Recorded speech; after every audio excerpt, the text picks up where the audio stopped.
அப்போ ரஜினி மாதிரி ஒரு பெரிய சூப்பர் ஸ்டார் ஒரு படம் கொடுக்குறாரு அப்படின்னா சுந்தர்சிக்கு இந்த வயசில் கிடைத்த மிகப்பெரிய கிஃப்ட் அது.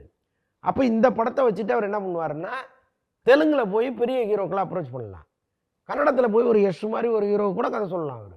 இந்த ஒருவேளை இந்த படம் ஹிட் ஆகிடுச்சுன்னா அப்போ அவருடைய செகண்ட் இன்னிங்ஸே ஸ்டார்ட் ஆகும் இல்லையா. ஸோ அவ்வளோ பெரிய வாய்ப்பை அவருக்கு கொடுக்குறாங்க. இது ஒன்று. ஸோ இதையெல்லாம் ஒரு பக்கம் இருந்தால் கூட சுந்தர்சி அவ்வளோ பெரிய சம்பளத்தை அவரே எதிர்பார்க்கலன்னு சொல்கிறாங்க. ஆக்சுவலாக ஃபஸ்ட் காப்பி பேஸில் தான் சுந்தர்சி படம் பண்ணுறாரு.